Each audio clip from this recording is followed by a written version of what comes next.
Relax your body, but sharpen your mind like you've never sharpened it before. Because what you are about to hear is not a comforting story. It is a diagnosis. And if you recognize yourself even slightly, you'll feel that uncomfortable click, the one where your brain realizes it has been trained, not persuaded. We have done episodes about debt, about consumption, about loneliness, dressed up as independence. This time, we are going to touch the most powerful button the global elite presses. Not with a gun, not with a threat that stands in the daylight. They press it with the oldest operating system your body already has installed. Fear. Fear is not a bad mood. Fear is not a personal flaw. Fear is an interface. It is a command line. It tells your primitive brain to take control away from the part of you that questions, that doubts, that reasons. It turns you into a version of yourself that cannot do long-term thinking. It reduces you into a single mission: get safe, now. And once you accept that mission, you become governable, you become tradable, you become a market that can be harvested. Welcome to the hidden self, where we stop treating denial like it's a virtue. We talk about what society hides because it would be too obvious if you were allowed to see it clearly. Today, we are going to dissect how fear gets manufactured, distributed, and maintained, and how crises can be engineered as social machinery, not as random weather. First, a biological truth that is brutal and useful. Your fear response is designed to beat your intellect. When you are afraid, your body shifts into fight, flight, or freeze. Your bloodstream changes priorities. Your nervous system tightens. Your cognition narrows. The brain routes resources away from the frontal logic network and toward the amygdala-driven threat detection circuits. In plain language, your ability to analyze and challenge is temporarily reduced. Not because you are stupid, but because your biology is doing what it evolved to do. It keeps you alive by cutting off your higher-order questioning. That is the trap. Fear doesn't just feel bad. Fear makes you less free. It makes you more reactive. It makes you accept explanations you would reject calmly. It makes you believe authority, because authority sounds like shelter. And when you are desperate for shelter, you will pay almost anything. Now, here is the uncomfortable part. The people who profit from your obedience understand this better than most therapists, better than most professors, and better than you when you are calm. They understand that you cannot convince a free person to surrender privacy or property in normal conditions. You can't talk a sovereign mind out of sovereignty, but you can steer a panicked mind into surrendering voluntarily. You can make them clap while they lose control. Fear is the lubricant for social change. Without it, the machine jams under resistance. With it, people move like a flock that has forgotten what direction actually means. You don't need to force the crowd. You just need to pre-program the conditions under which the crowd will choose what harms them. And that's where the key thinking pattern comes in.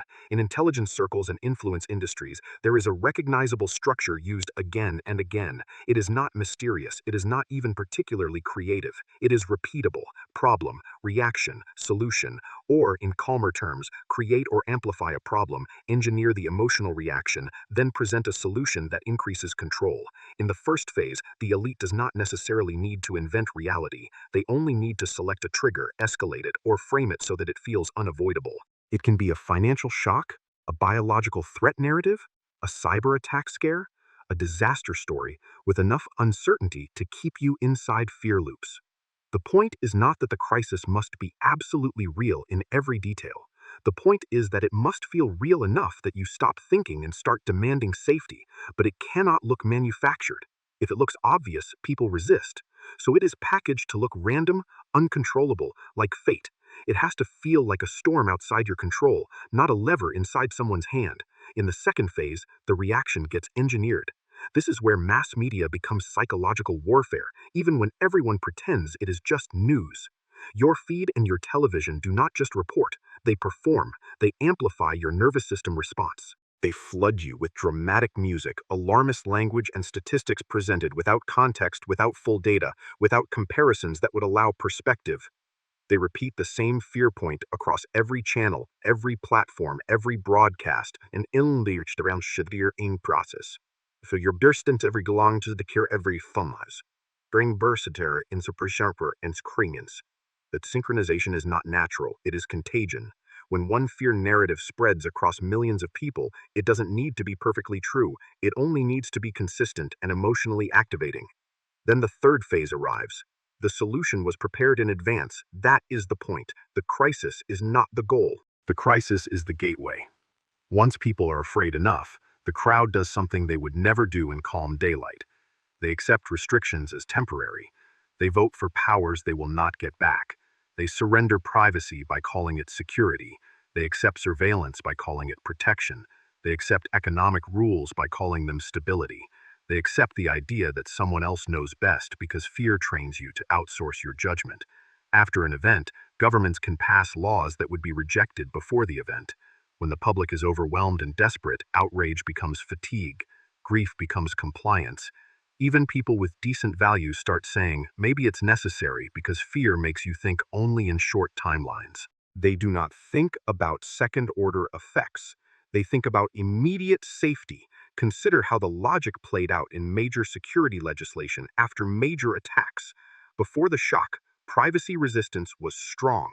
Afterwards, when the fear peaked, ordinary people applauded the erosion of rights as if rights were a luxury they could live without. The message was, trust us, we will handle it.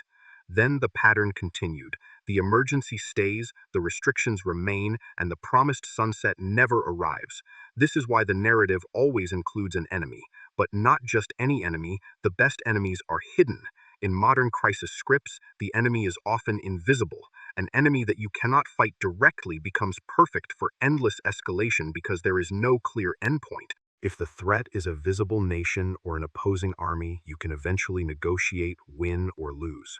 But if the threat is a vague, invisible hazard that is everywhere and nowhere, then the emergency can become permanent. You get shadows, shadow terror, shadow viruses, shadow misinformation, shadow climate catastrophe, shadow cyber threats. Each one becomes an excuse for more monitoring, more regulation, more central power. A shadow threat allows you to justify continuous control without ever proving that the risk has declined. It also allows authorities to expand surveillance and compliance systems under the logic of constant readiness. When fear stays in the background, like low-level hum, your system never fully relaxes. Your mind adapts to chronic threat. You start treating emergency measures as normal life. You accept new boundaries because your nervous system has learned to expect them. It is not a single event, it is an environment, and the media system is built to keep that environment stable. Fear cannot be displayed forever in its raw form, so it is distributed in manageable doses. Sometimes it is a headline, sometimes it is a documentary, sometimes it is a public health update, sometimes it is an expert panel with calm voices saying catastrophe is inevitable, and because fear is emotional, your brain treats it differently from calm analysis. Fear bypasses skepticism. Here is a micro-truth most people refuse to admit. You do not consume information only to learn. You consume it to feel. Newsrooms learned that long ago. They do not just want to tell you. They want to steer your emotion. They want you to end your day feeling powerless, unsettled, suspicious, and waiting for guidance. And then, once you are emotionally managed, your attention becomes the new currency. Your attention makes audiences. Your fear makes ad revenue and political influence. And the more your fear becomes predictable, the easier it is to move you. Now, let's talk about the social structure behind the fear machine. Fear is also a polarization tool. The elites do not just want you afraid, they want you divided. A frightened crowd that is united might become difficult to control, but a frightened crowd split into factions can be redirected into internal conflict. So the script doesn't only create a threat, it creates an enemy within your community. You are taught to see the neighbor across the street as a risk. One group is labeled dangerous because they question. Another group is labeled selfish because they refuse compliance. People who think differently are not treated as human beings with arguments. They are treated as hostile objects. That is how empathy gets poisoned. When people fear each other, they cannot organize. They cannot build common cause. They become solitary, suspicious, and reactive. And when you are isolated, the system becomes your only reliable voice. Your only source of certainty is the broadcast. You may think this is dramatic, but pay attention to how language changes during crises. Words like dangerous, irresponsible, selfish, unscientific, conspiratorial, and extremist get applied to disagreement, as if disagreement is the problem, not the evidence. Once dissent is morally contaminated, people stop asking questions and start performing loyalty. That is the psychological genius of fear-based polarization. It disguises control as morality. It turns obedience into virtue. Now, let's go deeper, because fear is not only political, it is economic. Fear is also harvesting. Every time a major crisis hits markets, you see the same mechanism in different costumes. Regular people panic. They sell assets they do not fully understand. They dump stocks, properties, retirement funds, and savings. When everyone is rushing for safety, prices collapse. Then the institutions with liquidity step in. Banks, investment firms, large funds, and connected players buy what is worth less today and will be worth more later. They call it stabilization. They call it correction. But the honest term is harvest. The small investor loses first because their fear is faster than their information. The middle class loses steady wealth, often without even noticing the long-term damage. The wealthy often become wealthier because they have cash reserves and access to cheap capital. Fear transfers assets from the frightened to the positioned, and after that you get the financial package. Rescue funds, bailout programs, emergency lending. Billions or trillions appear, but the money rarely moves where fairness would demand. It often flows through the financial system itself, propping up networks and protecting balance sheets. People receive small relief signals while the structure remains intact. Later, the cost returns through inflation, increased taxes, higher living expenses, and reduced public benefits. But by then, the fear episode is fading and the narrative has shifted. The public moves on. The machine keeps running. That is how fear becomes legalized. Not with a straight robbery, with a paper trail. Now I want you to notice something more subtle. Fear doesn't just lead to external control. Fear attacks your internal sovereignty. It makes you accept that you must be managed. It makes you believe that your body and life are risks to be governed by directives, not choices to be lived freely. When emergency powers become normal, civil freedoms erode. That is not a theory. That is a historical pattern. Emergency laws often suspend rights that are easy to remove and hard to restore. The moment the system trains you to accept temporary suspension, it becomes the new baseline. You start experiencing life as permissions, you start experiencing speech as threat management, you start experiencing movement as compliance, you start experiencing money as something monitored, restricted, or tracked. If you think this is about one country or one moment, you miss the structure. The structure is global because the incentives are global. Fear makes people accept centralized authority, and centralized authority protects the interests that benefit from control. Now let's bring this to your life, because if we keep it abstract, you will dismiss it as conspiracy talk. This is not about believing everything. This is about recognizing the mechanism in your own behavior. When you feel that sharp spike in anxiety from a headline, what happens next? Do you immediately start researching calmly, or do you open your browser and chase certainty? Do you share a post to warn others? Do you repeat the same talking points because repetition feels like competence? Do you feel a need to choose a side quickly because hesitation feels unsafe? That is your nervous system being leveraged. Fear creates urgency, and urgency reduces the quality of your thinking. It turns complex reality into a simple story with a villain, a victim, and a demanded action. It makes you feel that if you don't respond, you are complicit. That is how fear creates behavioral reflexes. And once reflexes exist, manipulation becomes almost effortless. Because people think they are choosing freely, but their brains are responding to triggers. Here is a micro-story many people live through. Imagine you wake up and see a breaking alert. Within minutes, your group chat is full of panic. Your body gets hot. Your stomach drops. You feel that you must act, even if you don't know what the act is. You refresh. You watch. You seek expert reassurance. And slowly, without noticing, you accept ideas that conflict with your values. Maybe you accept increased surveillance because just for now? Maybe you accept financial controls because for safety? Maybe you accept censorship because misinformation is dangerous? Maybe you accept social ranking where some people are treated as less reliable because they think differently. And later, when the intensity fades, you justify it. You tell yourself you were being responsible. Responsibility becomes the costume of surrender. Now, the darkest truth. Fear is often used not to solve a real problem, but to direct human energy. Fear is converted into compliance, into consumption, into voting behavior, into workforce compliance, into debt acceleration, into loyalty performance. The crisis is a command. The audience becomes the instrument. And when fear does its job, the elite does not need to show up at your door with a threat. They just need you to self-police. They need you to watch your own behavior. They need you to report suspicious ideas. They need you to police your friends and family. That is how control becomes invisible. You become the surveillance system. This is where the script turns from external manipulation to internal habit. You might notice that even when the crisis is over, you still check the news compulsively. You still scan for updates. You still feel uneasy without the next headline. That is conditioning. Your brain learned to seek threat signals like a drug. And when your brain is addicted to threat information, you become easy to steer, because you will always be available for the next emergency. The next problem, reaction, solution cycle, the next wave. This is why fear is designed to be renewable. If fear is allowed to fully resolve, the machine loses justification. So fear is kept alive, softened enough to remain tolerable, but intense enough to keep you obedient. Now let's dismantle the final piece, the hidden assumption most people carry. Many people believe fear is a sign of reality. They think if they feel scared, the threat is unquestionably real. But emotional intensity is not proof.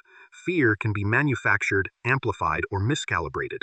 Your fear might be calibrated to a narrative, not to reality. It might be amplified by repetition, by selective framing, by manipulated statistics, by dramatic presentation, and by the human need to avoid uncertainty. Fear becomes a substitute for evidence. So when fear tells you to panic, you need to ask a different question. Not, is this true, but who benefits if I behave this way? That question is a weapon. It forces your mind out of panic and back into agency. It pulls you toward cause and incentive, away from emotional spectacle. Now, you might ask, what can you do if the system is capable of manufacturing fear at scale? You are not going to outshout the media. You are not going to win an argument on social platforms where the algorithm rewards outrage. Your power is not in debating the noise. Your power is in changing your relationship to the fear response.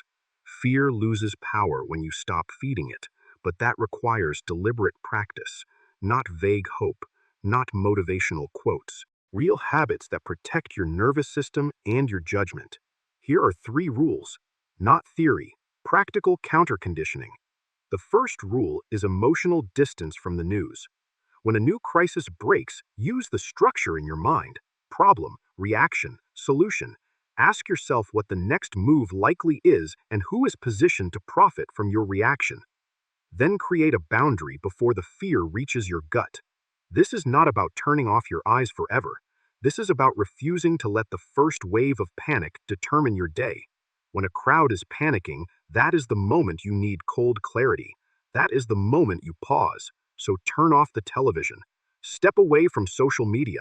Let your body cool.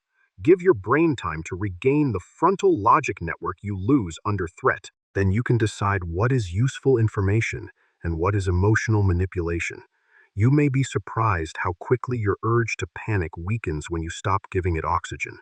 The second rule is building self-reliance and resilience. Fear only works as efficiently as your dependency. If you live with debt that can crush you overnight, if you have no savings, if your identity depends on approval, if your health is fragile, if your knowledge is thin, then every crisis feels like a personal apocalypse. But if you build real stability, fear becomes less effective. Financial autonomy is not a luxury, it is a psychological shield.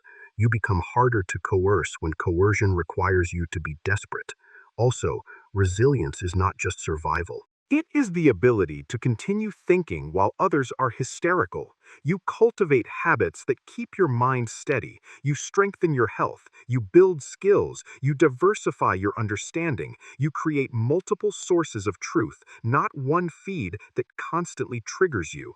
A person who cannot be easily threatened is a person the system cannot easily control, not because they are fearless, but because their fear no longer has leverage. And the third rule is connecting based on truth, not fear. Fear-based communication communities are loud and tribal. They bond through outrage and suspicion. They reward groupthink